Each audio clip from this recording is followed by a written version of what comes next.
Welcome everybody. This is Dempsey Durrell Spears. You can call me Coach D. You can call me D Durrell. I'm going to have a conversation with you all a little bit for today, and I'm going to talk about my journey becoming a therapist. And I want to give a shout out to all the African American or Black or African therapists that throughout this country and throughout the world. I want to give a shout out to each and every one of you. I want to thank you for the hard work that you are engaging in and the fact that being a Black therapist is not easy at all. So I have done videos before in which I've highlighted my interest in working in the field of psychology. That's where it started. And in my interest of working in the field of psychology,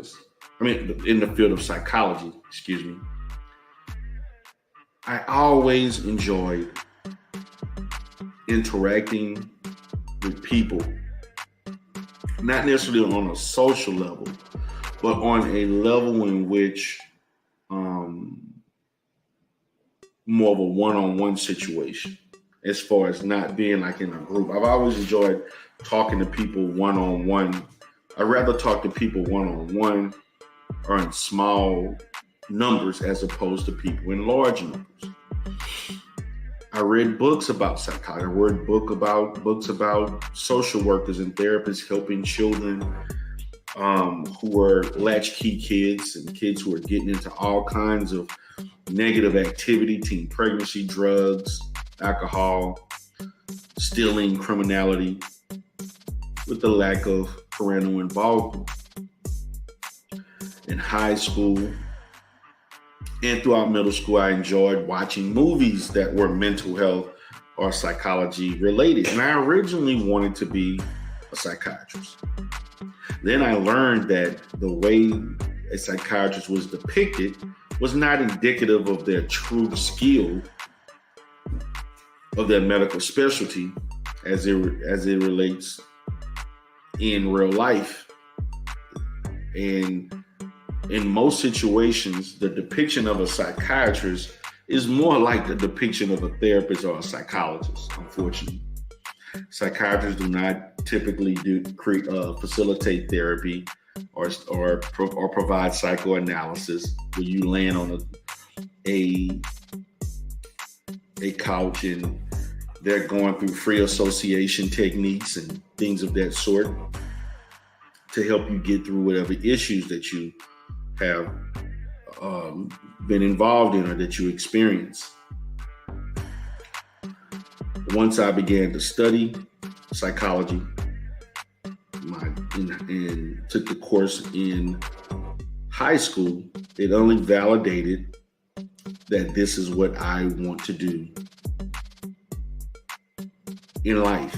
And I aced the class easily because I was interested in it. I had an opportunity to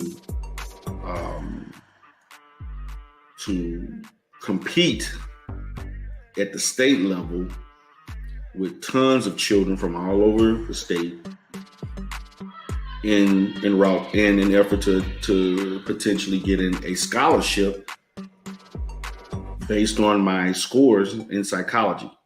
Although I did not place, but I did place on the regional level. I actually won the event throughout the area that I'm from, which is the Cenlar area or Central Louisiana. When I won the event,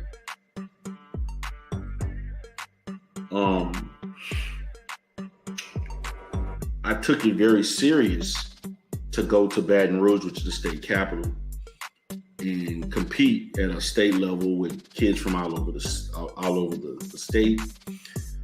I did not prepare for that test as well as I should have. I did not take it as serious because I was so focused on the fact that I was graduating, had a girlfriend who I'm married to now.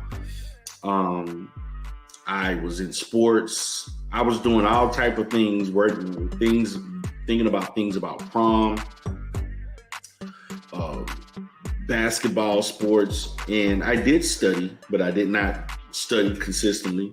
And so I did not do as well at the state level. But the fact of the matter validated me that if I commit myself and work hard, I would continue to compete at a high level, which I did. And I decided to go to Southern University. I was going to major in psychology. I was going to be a psychologist. I switched to once I was educated and learned the true definitions of pretty much every major position or field as far as in mental health or psychology. I no longer wanted to be a psychiatrist because I did not want to go to medical school. I did not want to be involved in prescribing medications and things of that. So I had no interest in being an MD. So I took it upon myself to say, hey, I want to be a psychiatrist. I want to be a psychologist. And then once I got into college and I started learning more and more,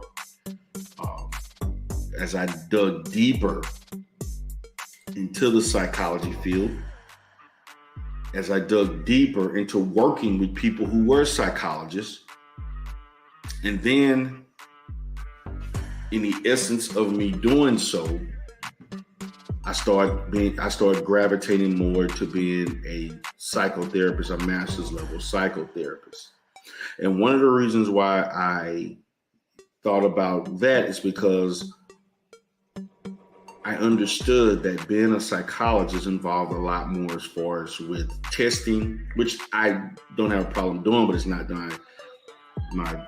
something I enjoy doing, which is a very lengthy, time-consuming feat. But also that, and also the research that was involved, and going to school for another 4 or 5 years. And because at the time, once I became 20, I had a child. Then 4 years later, I had another child. A year before I graduated with my master's degree, got my psychology degree. Then I got my master's degree in counseling. My sister also influenced me because she also received a master's from the same program, and she was doing well.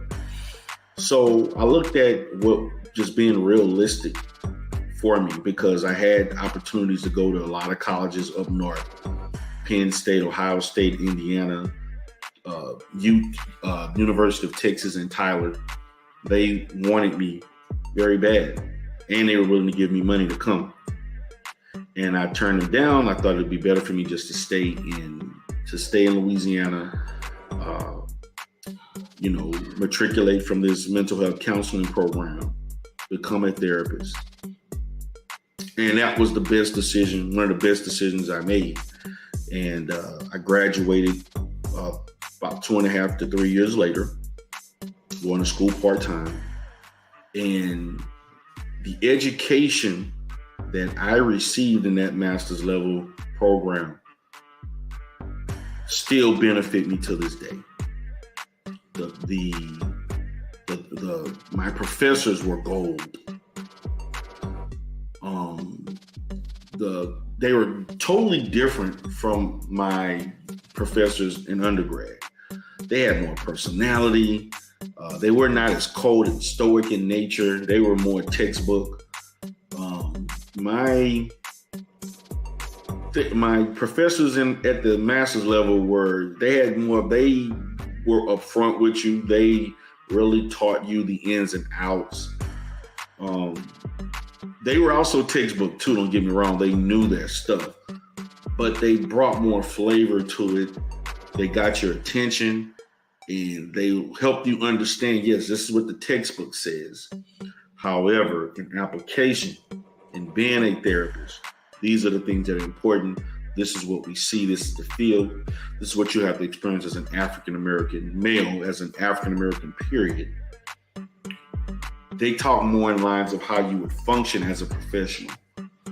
And I developed stronger relationships with one, but definitely a few that I really enjoyed. And there's really one guy to this day, was actually two, one in my undergrad and graduate school, that I could talk to anytime. And that's the unique experience of going to a HBCU as I did going to Southern University, I was able to have the opportunity to develop relationships that are, you can't put value on that. You can't, it's priceless.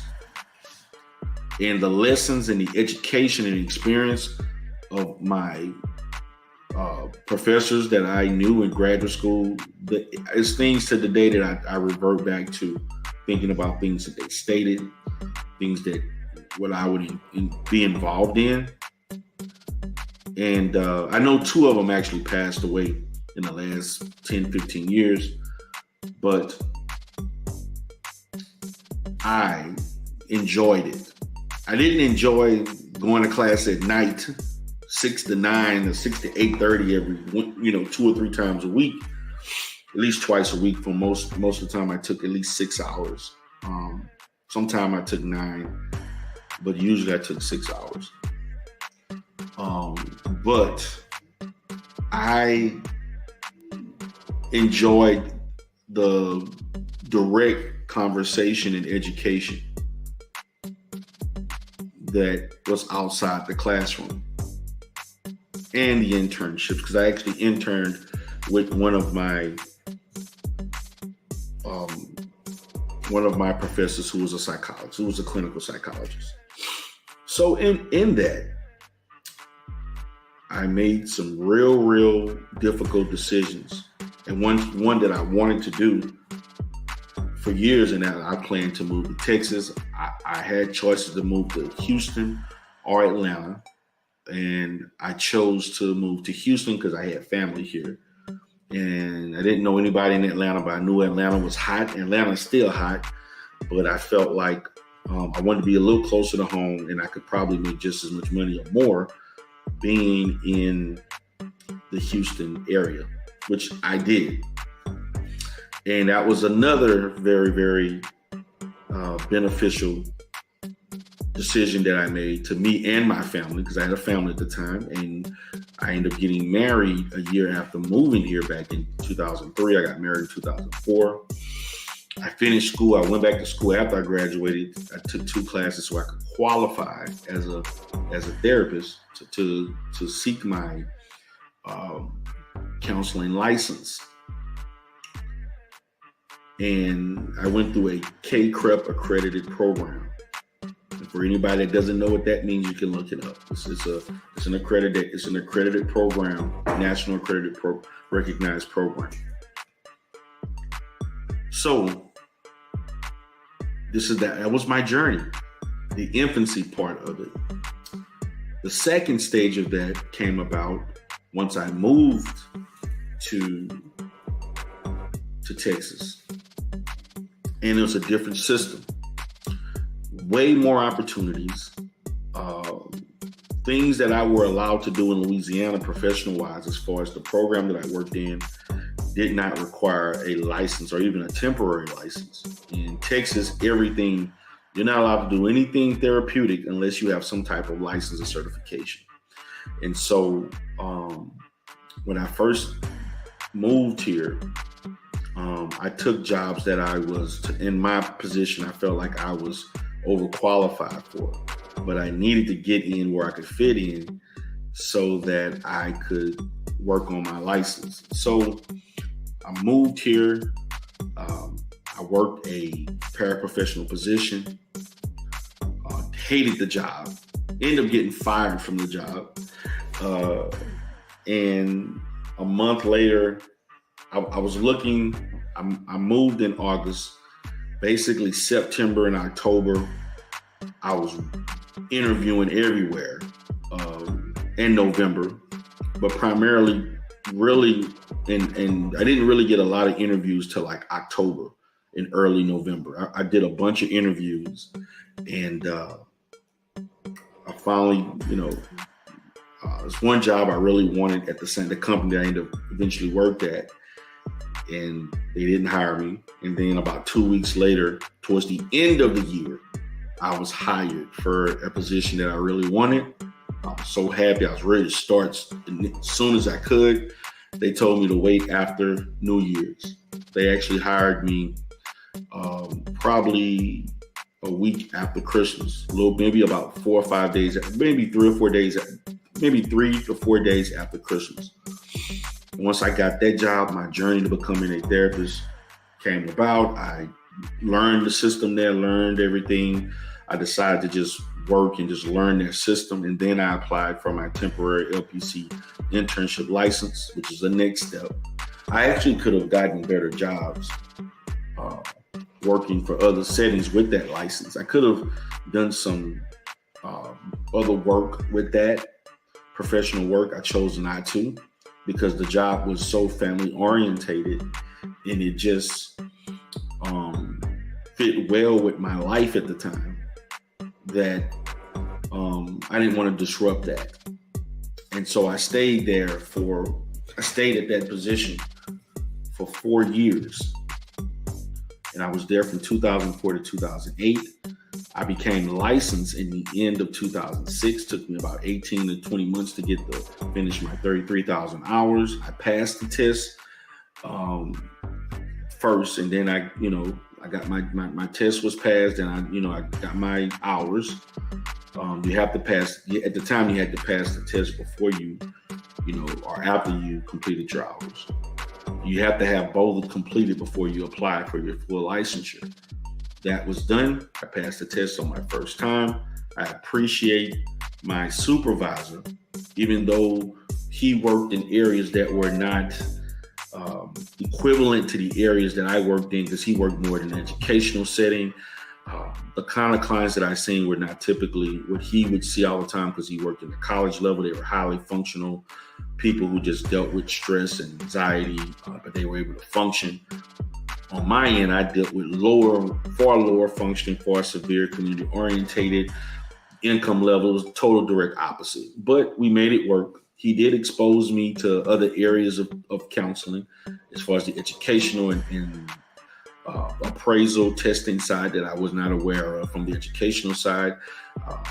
He made me I became more interested in possibly doing presentations, CEUs, training, and also in the world of consultation.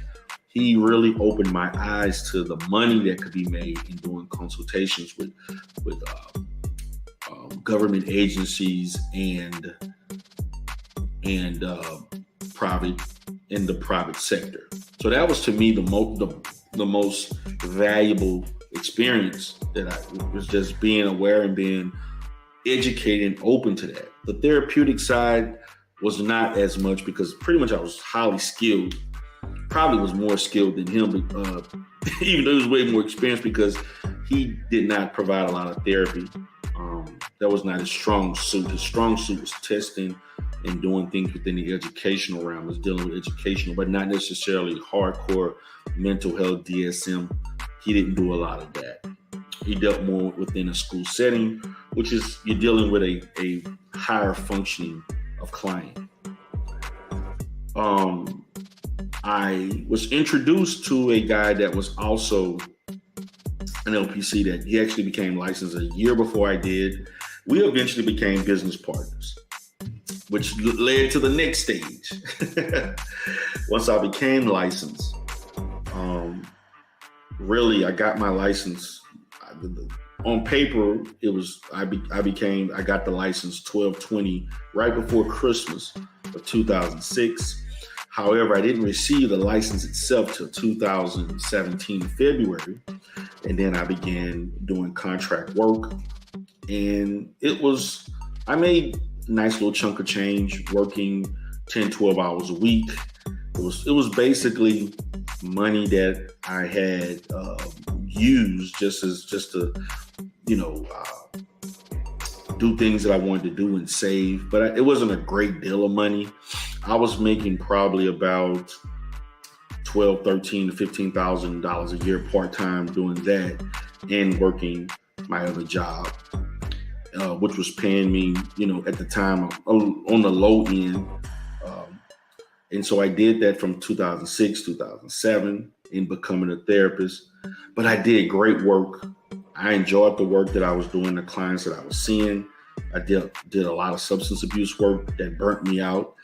I worked a lot on Saturdays. I worked some days, 2 or 3 days out the weekend. I did a lot of travel. I did a lot of community work. I'm going to say this. It's two things that were the hallmark of me being a therapist is that I worked in the community a lot. I did home visits, office visits, on-site visits. I worked a lot with government agencies. And so that was my introduction into CPS, the Department of Family Protective Services. And I basically worked with that company for another 4 years, even while I went into business for myself in 2008. I still worked with that company. And so I really wanted to stay with the company that I was working full time. And then once I realized that the climb to becoming, I did crisis stuff. I was the assistant director for that. Then I wanted to become a director, then a licensed clinician. And I felt like I could have obtained a position that I was not able to get. And that only propelled me to want to work and do my own and create my own business, which I did with my partner that I talked about. And so not getting that position was one of the second best thing that happened, because it forced me to want to be an entrepreneur. It forced me to want to leave and pursue greener pastures, which I did. I did. I quickly found another job. Quickly, as soon as I decided to leave, gave my 2 weeks notice. I already had another position. It took me a week. It took me 4 days to find another job. Once I made a decision to put my resume out, I found another job in 4 days. I turned down 2 other jobs that I really didn't want, and I took the job, and I got a substantial increase in what I was making, which was great. Which was great. And I still maintained my other part-time job, so I was doing pretty well for myself. And so in that, I was working a full-time job. Hated the hours. A lot of group therapy. I decided to continue the part-time job that I was doing contract work with, even though I was getting tired of doing. I was getting burnt out, and then I was working on a business. And so I did that throughout 2008. Me and my partners, we ended up getting another partner, and we decided to get an office together. Didn't have a clue on the business side, just more on the therapy side, even though we had clients. Credentialing and financial stuff was all out of whack. We made some mistakes the first 3 months. We didn't really start making money till maybe about, I want to say 3 months. It took us 3 or 4 months to really make money that we didn't have to come out of pocket to pay bills. We had only a small number of panels. And so slowly but surely, we started off with a private insurance, then we got a Medicaid insurance, then we ended up getting another Medicaid insurance. And then in 2009, we start getting some traction. Then we almost closed. And then finally, around September, things just started going in our direction. And we started making money, and we continue to make money. And then finally, in February of 2010, we decided to take a risk and start an intensive outpatient program.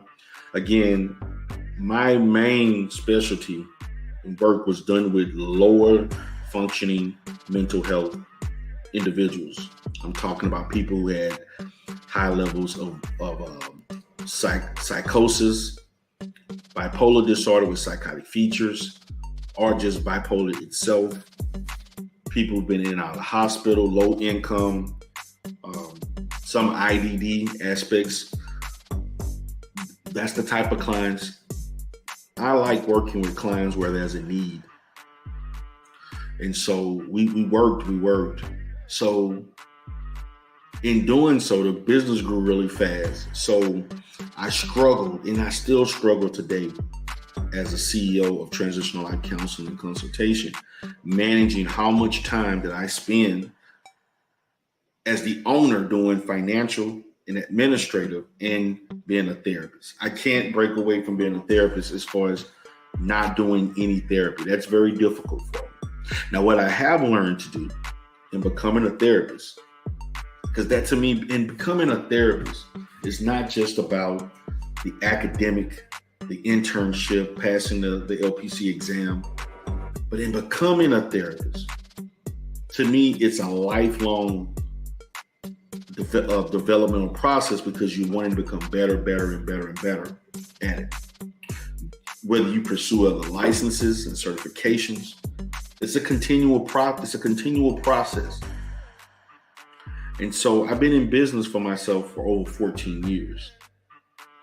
And I've gradually grown over time. But also in that I have struggled with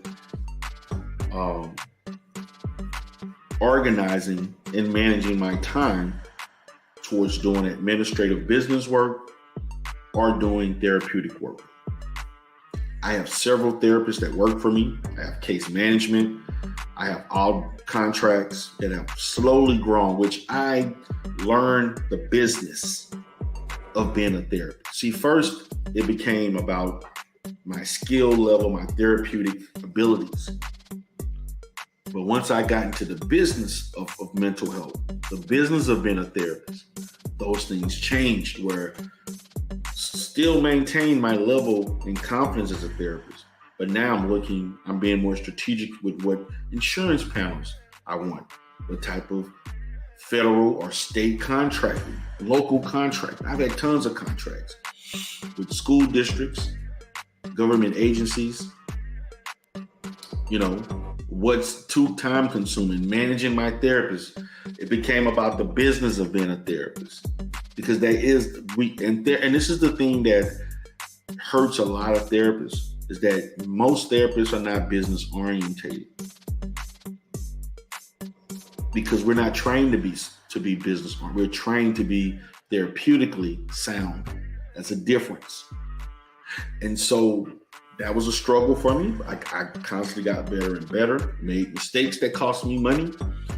I decided to part ways with partners after back in 2012, financially parted away totally in 14.